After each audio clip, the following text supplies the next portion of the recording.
Well, it's good to be with everybody, and especially good to be with Garren Colvin, CEO of St. Elizabeth Healthcare. And for those I don't know, Kris Knochelmann, I'm a judge executive, but more importantly, as a private side, we have a plumbing heating business called Knochelmann Plumbing, Heating, and Air. So I get the ability to interview one of the key leaders in Northern Kentucky. So Garren, great to talk with you today about DCCH.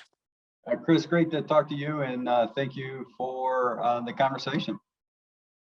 Well, so let's talk a little bit about, we see St. Elizabeth Healthcare on it seems like everything of importance in Northern Kentucky, there's support there. And it's part of the mission of the hospital, of the healthcare system. But in particular, we look here today at DCCH and the great work that they do. But maybe at a 25,000-foot level, you could kind of give us a mindset of why does it matter to St. Elizabeth Healthcare to support organizations like DCCH and other really benevolent organizations around the region? Oh, absolutely, Kris. I think everything starts at the top, and this one starts with our board of trustees.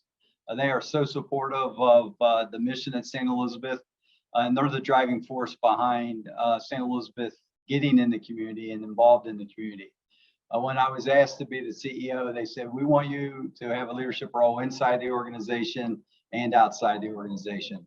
So with that as a starting point, how can you not do anything but want to be a part of everything going on in the community? I think the thing about DCCH that's so exciting to St. Elizabeth Healthcare is, we're both diocesan sponsored organizations. So it's great that a partner, a fellow diocesan corporation is partnering to do good in the community. And for us, St. Elizabeth, we want to lead this to be the healthiest community it can possibly be. But where that lives and where you can get most bang for your buck is trying to get those who are vulnerable, who don't have two parents in a home. And so it really excites us, to lift it up from those who are in most of need. Well, that's well stated. And the mission and the effort of the hospital, long term, we're talking decades and decades of support of the community and really partnership with DCCH, diocesan, used to be called, Diocesan Catholic Children's Home, but now everybody's gotten in the vernacular to refer to it as DCCH. But, I don't know whether or not you can maybe talk a little bit about when you've been on campus there and maybe seen some of the services being provided and the great need that's there. Maybe you could talk a little bit about that for those who haven't been there in Fort Mitchell at the facility. Yeah, I think for me, it'd be probably remiss if we didn't talk about how we partnered throughout the pandemic.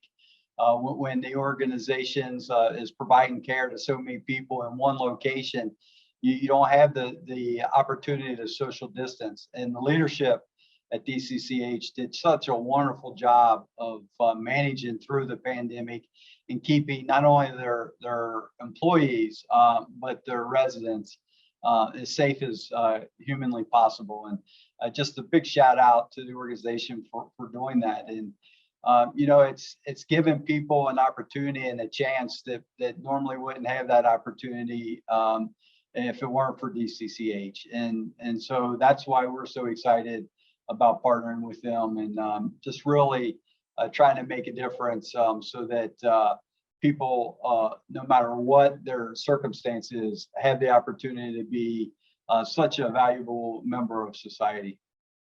And one of the things, I guess the big aha moment for me years ago when I learned about DCCH in more detail is we always had this mindset it was adoption, because a lot of people in the community, I think of people like Frank Henn from Henn Plumbing, who grew up there at the orphanage and, used to be just an orphanage, or not just an orphanage, but an orphanage, and then adoption. And then you go into today's world where they're dealing with state children who maybe have been abused, or kids who've had a really rough life and just need another chance of stability, and where that is today, and where the community, and I would argue not just Northern Kentucky kids, but kids around the state are able to go and find safety, find health. And some might say that, well, that's just, those are outside of the region. Those aren't our people. Well, those are individuals we want to have come to Northern Kentucky to work and go to school and build a business and be employees and whatever. So it does matter that we support the needs of the region around us, and DCCH definitely does that. And I know that just like the healthcare system does, but do you see that as well? Oh, absolutely. And for us, it's just great to be a part of an organization that thinks of everyone else before themselves. You know, fostering is just unbelievable. I pass by the orphanage every day on my way to work, and I always see the sign, you know, please foster if you have the ability to do so. A couple of our associates that I know really well have raised probably between the two families, you know, 4 or 5 fostered and then ultimately adopted. So, and you think about that, you're someone who doesn't have a home, doesn't have much of a family life, then all of a sudden, you know, is part of a bigger family, and it just you can't speak enough of it. And so thankful that we have nonprofits throughout Northern Kentucky that we can partner with, and DCCH is always at the top of the list.